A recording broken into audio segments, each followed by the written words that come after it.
आरती जी, नाश्ता वहां पे भिजवा दीजिए। क्यों यश भैया? जब उन लोगों को हमारी परवाह नहीं है तो हम क्यों उनके बारे में सोचें?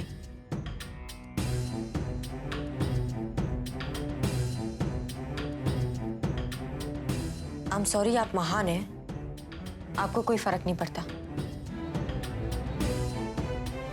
लेकिन सब आपकी तरह नहीं होते ना, उनकी बातें नहीं सुनी जाती मुझसे।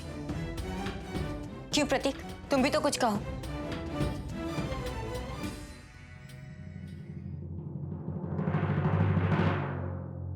परिधि बिल्कुल ठीक कह रही है, आप मेरी चिंता मत कीजिए।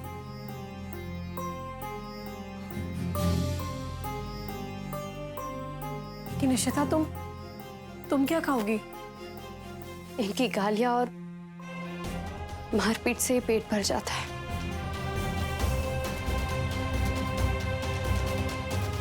लेकिन क्या करें, किस्मत ही ऐसी पाई है। सब कुछ है लेकिन कुछ भी नहीं।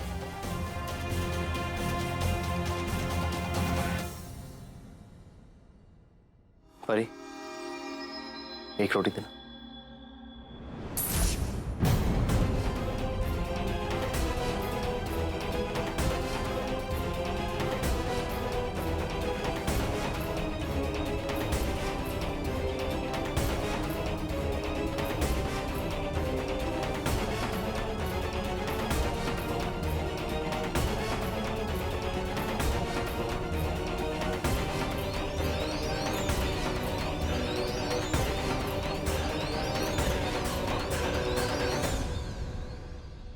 ये किचन की चाबियां यहाँ कैसे आई?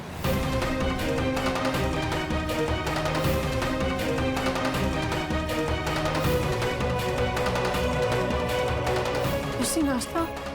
यशी,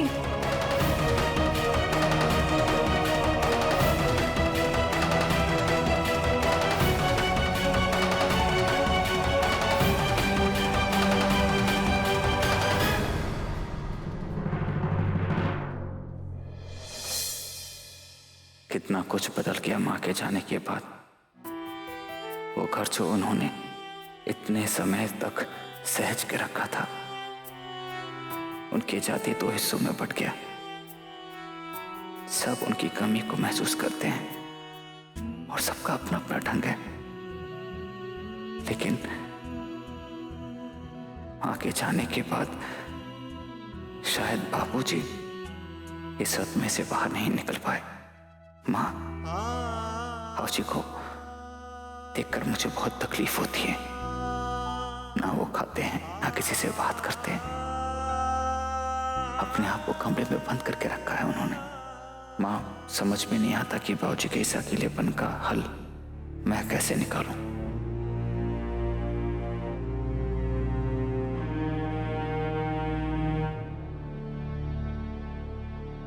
आरती जी,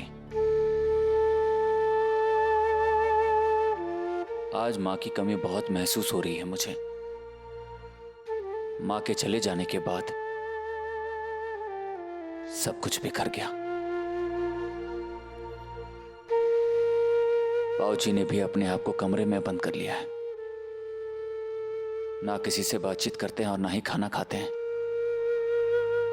एक ही घर के लोग किचन में अलग अलग काम करते हैं। अलग अलग लोगों के लिए खाना बनता है। आरती जी, इशिता की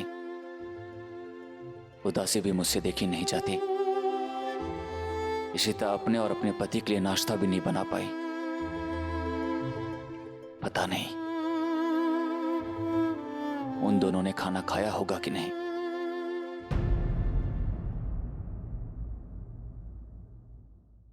आरती जी, आज अगर मां होती तो सब कुछ संभाल लेती। मां की वजह से पूरा परिवार एक था आरती जी। लेकिन अब देखिए, सब कुछ बिखर गया।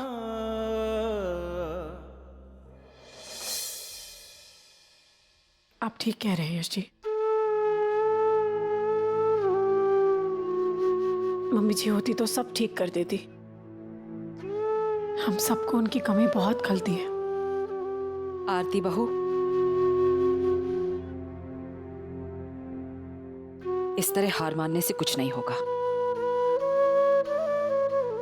गायत्री जी तुम दोनों पर अपने परिवार की जिम्मेदारी सौंप कर गई थी।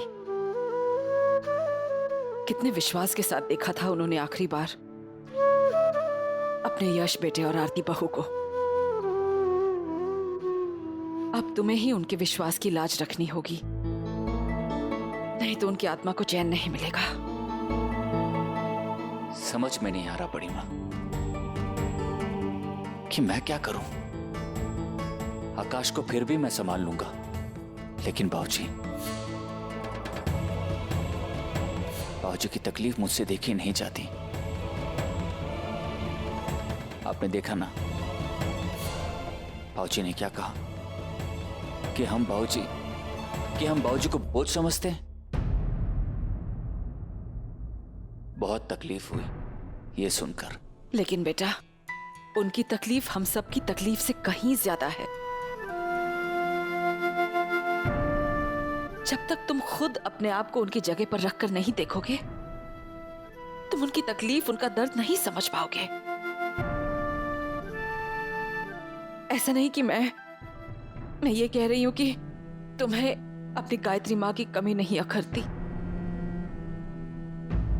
पर बेटा तुम्हारे पास तुम्हारा परिवार है, तुम्हारी पत्नी है, तुम्हारे बच्चे हैं,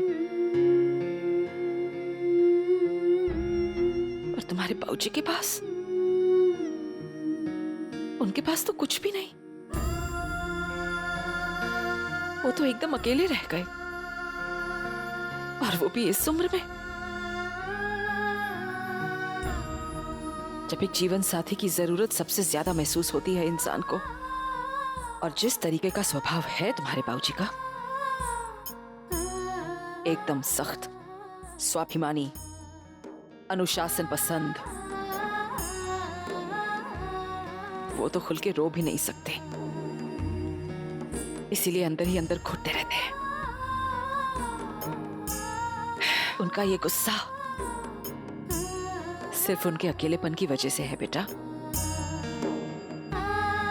ऐसा नहीं कि वो अपने बच्चों से प्यार नहीं करते, ऐसा नहीं है।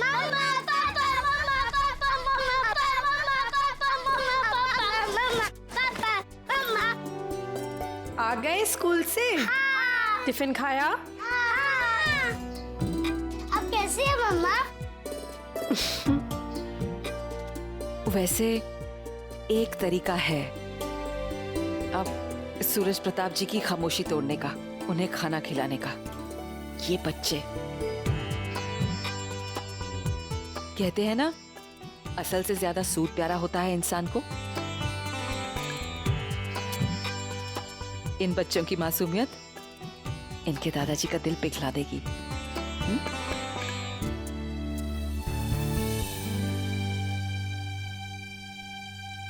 बच्चों, आप लोगों को एक बहुत इंपॉर्टेंट काम करना होगा।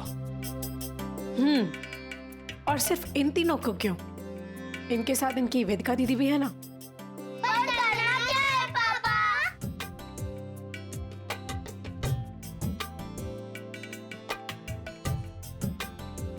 बताता हूं, चलो मेरे साथ। दादाजी दरवाजा खोलो, खोलो ना दादाजी, दादाजी दरवाजा खोलो।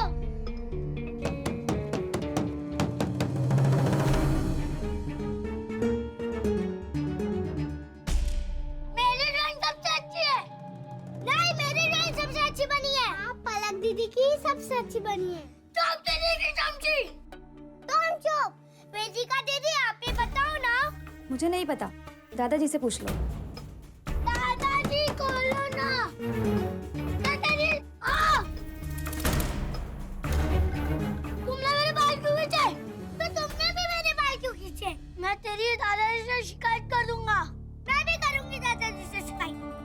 दादाजी आज मुझे तंग कर रहा है। दादाजी देखो, पलक मुझे तंग कर रही है। दादाजी आज मुझे तंग कर रहा है।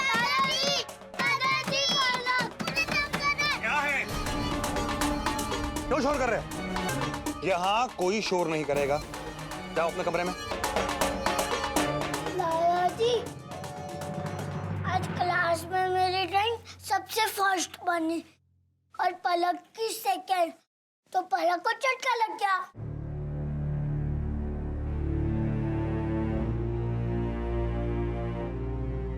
झटका क्या होता है?